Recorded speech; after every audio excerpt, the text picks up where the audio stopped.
Hello, brother. I think those three videos got you pretty perplexed on the topic of whatever the hell is going on here. Well, let me explain it to you.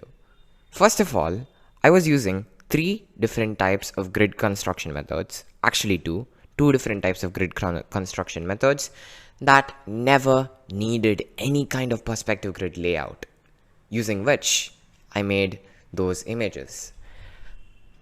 It might look scary, but it's actually pretty easy once you understand what's going on behind the scenes. So in this video, I hope to take the time to share with you these two construction methods to help you master your perspective game and, save a lot of time. Instead of drawing all those grids, you'd be able to draw those creatures and cool things from your imagination, right? Well, let's get right in and let me share my methods with you. Techniques, actually. Boom!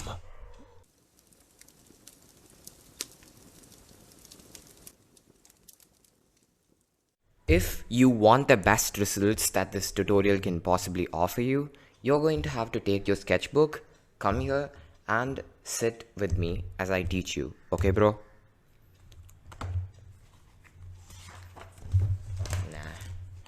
YouTube's gonna get me censored if I show you my life drawings. Okay, we'll just get over these things. Yeah, this seems to be a pretty fresh page. Now, I'm going to first show you an example of what I'm trying to do here. You have to take your sketchbook and sit with me. I told you that, right? Pause and do that if you haven't. I'm assuming you've returned with your sketchbook first. First of all, you're going to need to learn to think about areas instead of lines when you're drawing. I know this is gonna sound really wishy-washy, but I'll get to the logic behind it in a second, okay?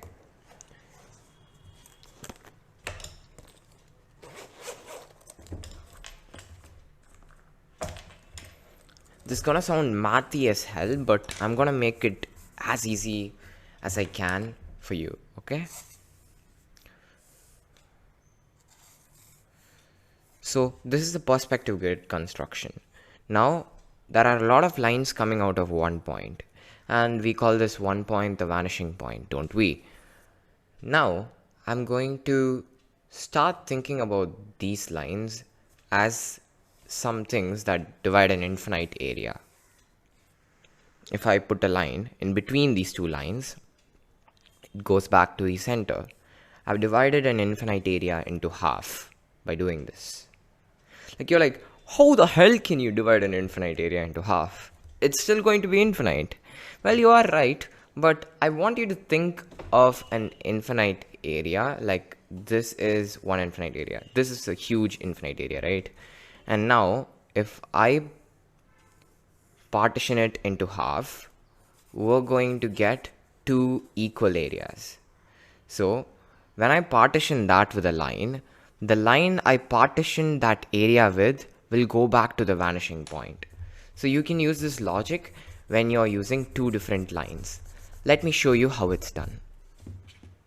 First of all, let me draw two random lines. We're just going to say these are two random lines, okay? Now, these two random lines house an infinite area. If I divided them in their middle, like their areas, as this went forward, as this went forward, and this went forward, they nearly appear to meet, right? Nobody can get this perfect in one try, but you can start by thinking about areas instead of actually thinking about lines, because this will be way more helpful than any other method I can offer right now.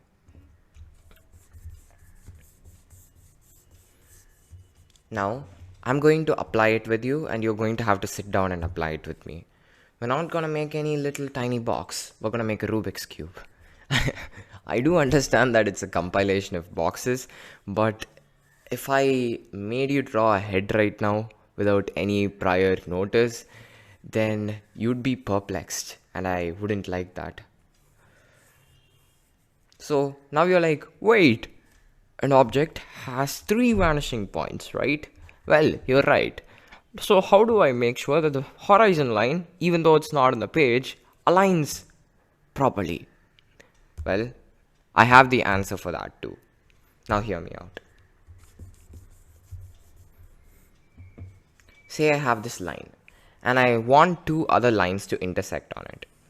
So I'm going to draw a triangle like this. Now, these are like exactly perpendicular to each other. You don't have to have it be this way. What I'm trying to say is that this line should be a reflection of this line. And when you're doing that again, this line, if it's a reflection of this line, will go back to that vanishing point, right?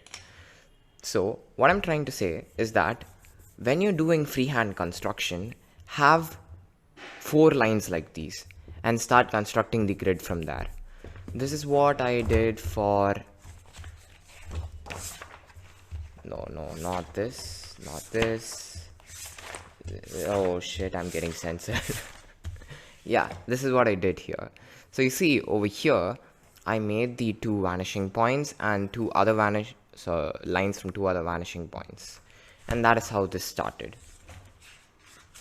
I think you're beginning to make sense of what I'm trying to say. So let's start constructing the Rubik's Cube. This is going to be a pretty easy example and I'm not going to go into much depth. But I'm going to try and align the horizon lines first, okay? So a lot of mistakes the people do, one among them is the following. Putting the horizon line alignment lines in the center if you're doing this. You see, if you do this, your picture will look symmetrical. And the purpose of using a perspective grid from a top to down angle, which is the exact benefit of using this method, will go away if you keep doing this. Like, it'll look symmetrical, and symmetry breaks dynamism, and we want dynamism. So what we're going to do instead is the following. We're going to take these 2 suckers and we're going to construct them elsewhere. Okay. Now, we just have to mirror this line over here. It's totally fine if you eyeball this. I will never ask of you to take a scale because I know how time consuming scales can be, so I don't want to bestow that fate upon anybody else. Okay, these are the 2 grid lines and you can start extending the infinite areas. So I taught you how to divide them, right? Now, what we're trying to do is we're trying to add an area and we're trying to add a line that borders the other area. This is like another infinite area equal to this and this and this. So that's how you have to learn to think about it. I know it sounds kind of hard, but it's essentially just us shifting angles. So if you want to cut something infinite, we cut the angles. We don't cut the exact thing. Do you get what I'm trying to say? Yup, I think you do. So we're just adding angle to each and every line in a specific manner that will lead us back to the perspective grid. I think this might be fine. Do you think this is fine? Yeah. I'm not going to stress about making perfect squares today because that will deserve a video of its own. I do know how to do that and I can teach you how to do that. But you're going to have to concentrate on what we came here for first today. This is gonna look really warped, but that's mostly because we're looking at it from the top down angle and I haven't used the 3rd vanishing point. So it will look strange because we're supposed to use a 3rd vanishing point when we're doing this kind of stuff. Okay, now I think that looks like a decent Rubik's Cube. I'm gonna make something 4 into 4. I wouldn't say this is cheating, but we're gonna have to go into different concepts if we want to make a 3 by 3. I think that's worth it too. Let me teach you 3 by 3. So, we were doing the infinite area partitions, right? Once we have finite areas, you can partition the finite areas too. and that will lead you to better construction, that I say. And also, if you draw diagonals and lines from those diagonals, you're gonna end up at the center. But if you draw lines from the center of each line, you might or might not end up at the diagonals. Because if you're going to use these three to find the center, one, you're going to have to use 3-point perspective, and two, if you're not using 3-point perspective, you're gonna end up with a huge error. I saw this in one of Proko's videos, but I don't know, man. He seems to say it's happening in 3-point perspective too, but when I tried in 3-point perspective, nothing weird happened. So I said it's gonna be a 3x3, right? What am I doing here? Shit. Now what we're going to do is we're going to try and divide this into 3 parts. This is also dividing areas. We're just dividing that line here. Just remember that. And we're just gonna connect them, and that's gonna result in our dear 3x3 cube. I'm going to tell you one thing. If you're using 2-point perspective, be ready to get a lot of errors, because you might not land at the center like I did right now. I don't know however the hell I did that, but I somehow landed on the center. I think I know why. Remember all that talk I did about dynamism? I forgot to implement it. God damn it. We still have our Rubik's Cube though. So let me shade different parts of it in, like just for the sake of it. This is a pattern. Yay. Oh no, it ends back at the place from where it started. Okay. This is the Rubik's Cube that I wanted you to draw with me. This is a pretty easy example, and I can show you more complex constructions too. Do you want to draw a scene with me? I'm presuming the answer is yes. So let's draw a tiny scene with what we learned right now. We learned how to construct the grid, right? So now let's make an area, and we're going to subdivide it and add to it. Okay? That's what we're doing. For this, you need to have the simulation inside your head. It will work otherwise, but you're gonna have to like get a ruler out and do all that shit. And I don't like taking the ruler out. It's annoying as hell. Okay, now what we're going to do is the following. We're going to add a second grid. So what scene are we going to draw, bro? If you asked me that question, I'd be most interested in making a priory, but that's mostly because priories would mean lesser work. Hill station. Why am I always in the mood to torture myself? God damn it. Okay, now we're going down from here. So that'll be, we're in an aerial view right now. Just remember that. And for the, remember the infinite areas partition thing. Okay, we're not aligning the two horizon line. We're not aligning the horizon line with this scene here, because aligning the horizon line is a bit of work, and your boy is lazy right now, nothing else. Okay, I think we've pretty much done it. So we're going to draw a mountain here. It's gonna be like a secondary range that you can view from the top of that mountain. Why does it look like a saddle? God. I think it's fine. We're just going to make it look like a cat, I think. Yeah, it's gonna look like a cat. Why? Because this is just a rough drawing and I don't have a lot of ideas. I do have a lot of ideas, but that will take time. And I'm not in the place or time to use time that efficiently. Okay, That is a river that's flowing down from the hills. That won't work. There's only a little amount of water there. Yeah, there we go. That is one river done. Now, around that place, we're going to add some trees. And you remember these lines, right? You just have to use them like as patterns.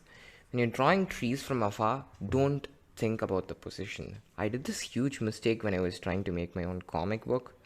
It was trying to add individual trees and remember their positions. It was so freaking hard, bro.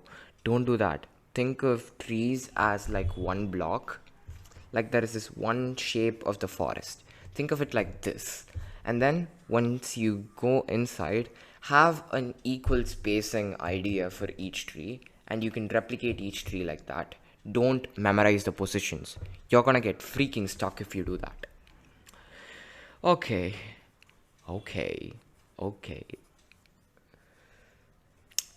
Yeah, the picture seems to be coming to life. Let me add a campfire here.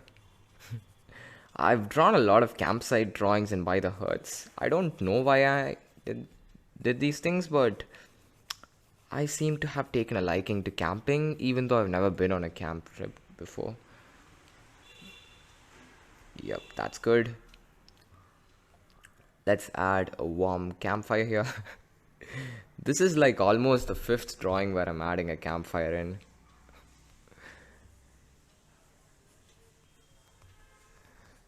Okay, let's add a human here to give other people some context. Yup, we've drawn a simple scene right now, and I think you've drawn a simple scene too.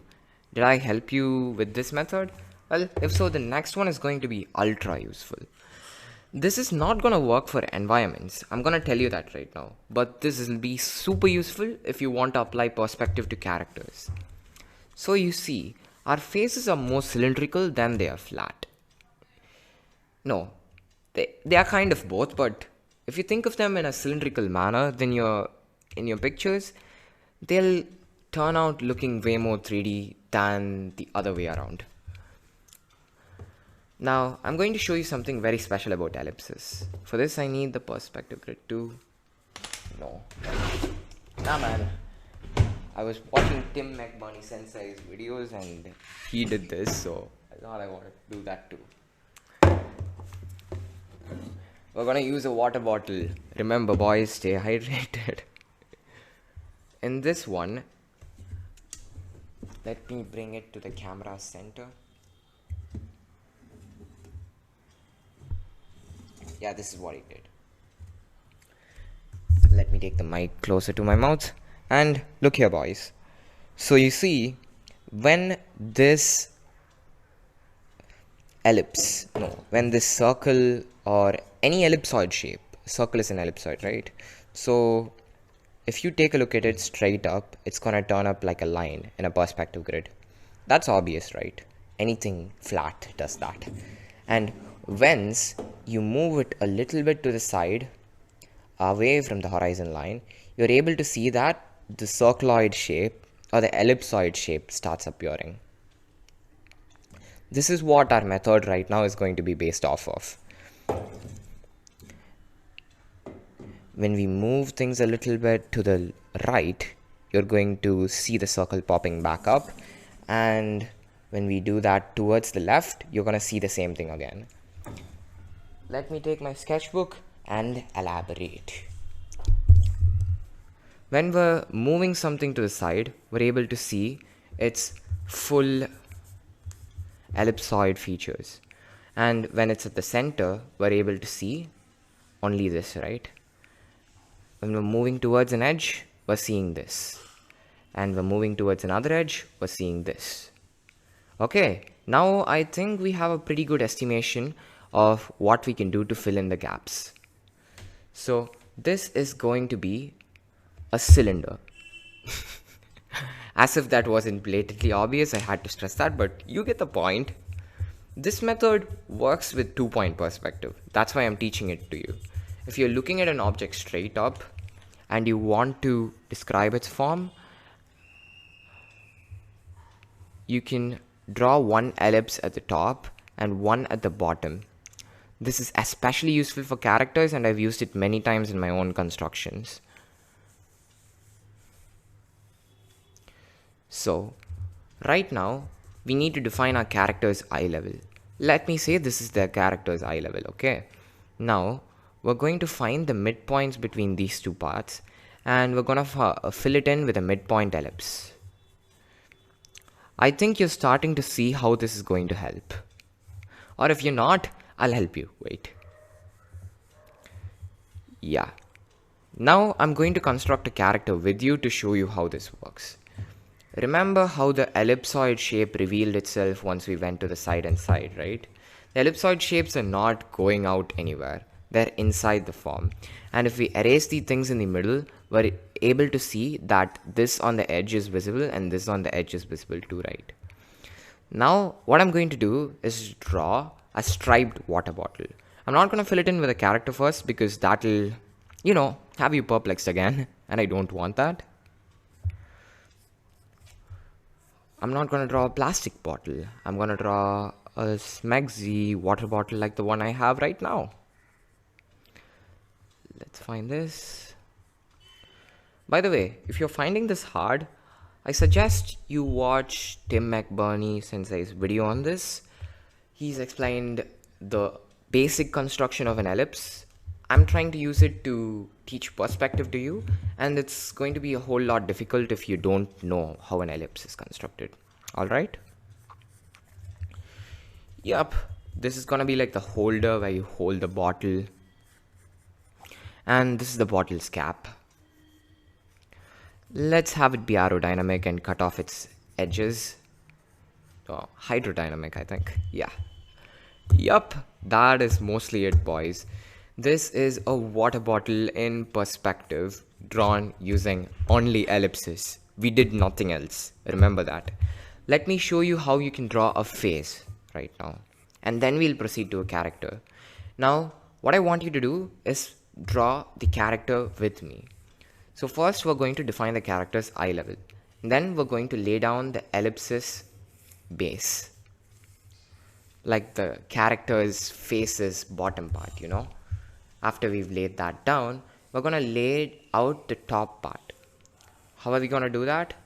We're going to draw a midpoint ellipse and we're going to replicate that up at the top, making an additive area. Yup, we've done that. No, it won't be equal. Wait, we're going to need another one. Yup, and half of this, a midpoint ellipse here. And from this area, we can draw our semisphere. By the way, if you're still perplexed as to how all of this works, watch that anatomy of an ellipse video by Sensei. I'll leave that link down in the description too.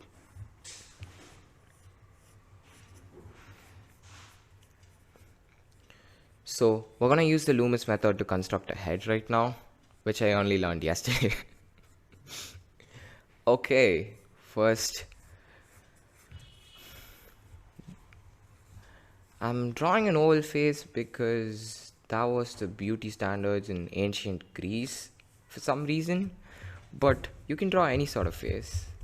You know what? Let me draw the Joker.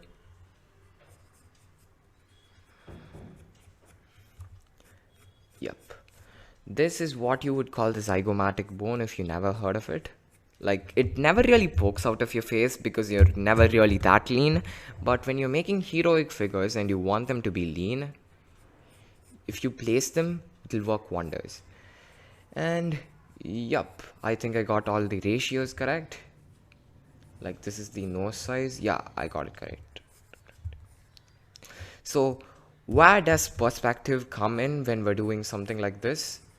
Well, if you think of the cylinder as the face and the face as the cylinder, you're going to see a huge similarity pop up right now.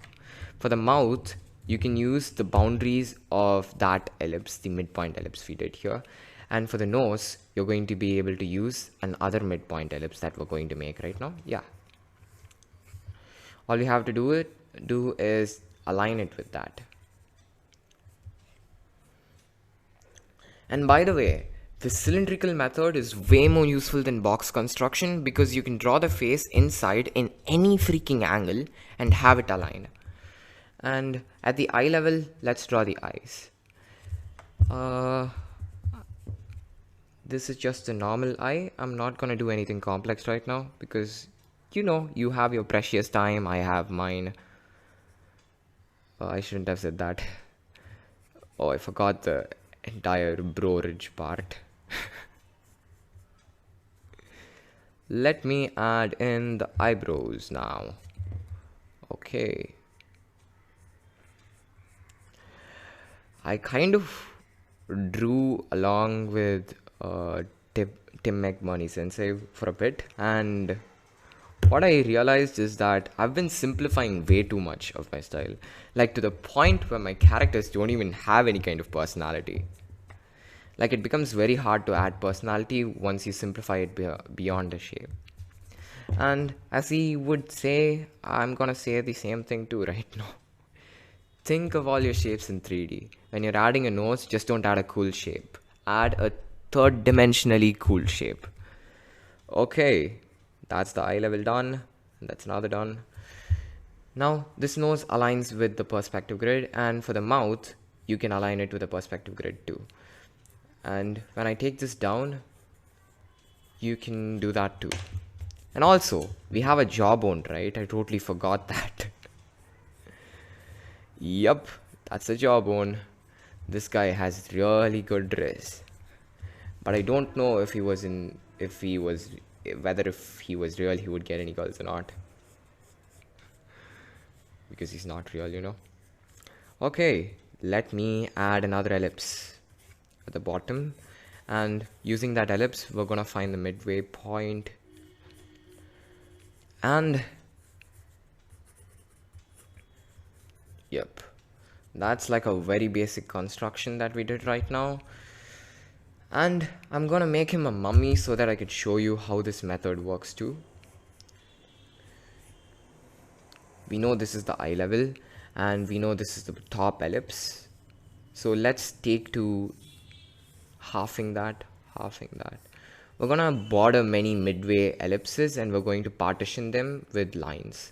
Partition. Okay, for the nose's form, you have to do a little bit of tweaking, but other than that, everything's pretty fine. And also, for the zygomatic bone, don't poke it out as much as you did on the left as you're doing on the right, if you're drawing on the same angle as me.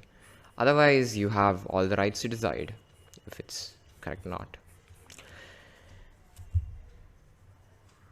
And yeah, also, many people seem to think that an ellipse is a reflection of a circle in the perspective grid. And I think that's an absolute stupid idea because they forgot that warping exists.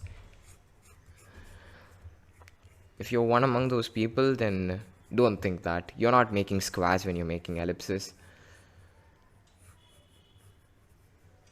He's got very tiny shoulders. We're gonna have to make it broader.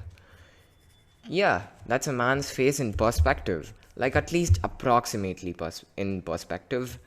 So if you're drawing in a cylinder, there are many benefits to this method. One, you can angle anything inside of that cylinder to be facing towards a certain grid. Like the warping, if you draw tangents from that warping, they're going to still end up at one point. And this will be true if you do it for any angle. Like if I drew it here and here. At any point of the cylinder, it points towards a different perspective vanishing point. Yeah, I think you're starting to get what I'm trying to say. And if this drawing exercise, you could follow along with it, it's pretty fine. Otherwise, I think I'm out of exercises for the day. Yeah, do you want to draw a candle? Like it's the easiest thing out there. And I think you can pretty much implement it inside your head. We're not going to draw any normal candle. We're going to draw a wax candle. Candles are made of wax. What the hell am I saying? So we're going to have this be the top ellipse. And we're going to draw midway ellipses. Like let's have some sticker attached on it so that you can, add the perspective grid construction to it. I told you this would work in 2-point perspective, right? That's why I'm teaching you this. To keep remembering that. That's very important. Because the other method I taught you earlier, that infinite area stretching, that works in 2-point perspective and all, but when you're measuring, you're gonna get shit wrong most of the time if you're not using 3-point. At least add a little bit of warping. That will make everything correct there. Okay, we're gonna add some patterns. This is a very weird pattern. This is not a checkerboard pattern. And I'm going to add lemon here. You know what? Writing lemon is too lazy. I'm gonna draw it out.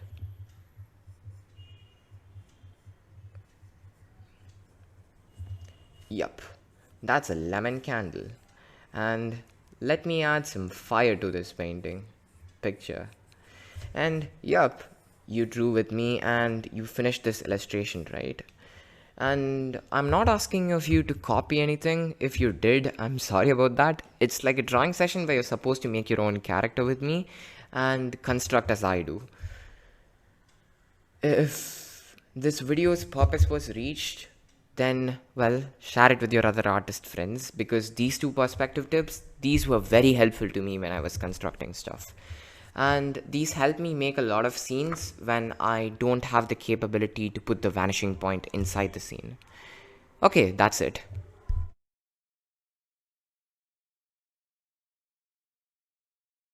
That was about it for this video, brother. And I believe a lot of people would have clicked off at the 10-second point or the 15-second point, being demotivated by what they wanted to learn in these 38 or 40 minutes that this video is for. If you were able to sit down with your sketchbook and learn with me, and were able to find value, and were able to view this video for 40 minutes straight, then you and I might gel really well. Because you like this long form kind of content that is unfiltered, and that is the type of content I make. So if you subscribe, you'll become a part of this community and you'll be able to get more valuable content just like this. And that was mostly about it. If you found this video to be helpful, share this with your artist friends. I already said this earlier, but they might benefit really heavily from it. The cylindrical construction method, by the way, is really helpful for characters, and the infinite area addition and subtraction, that's really helpful for environments. That's what I found. That's mostly about it. Thank you for watching this video, and I hope to see you again soon, and we'll meet again when we do so.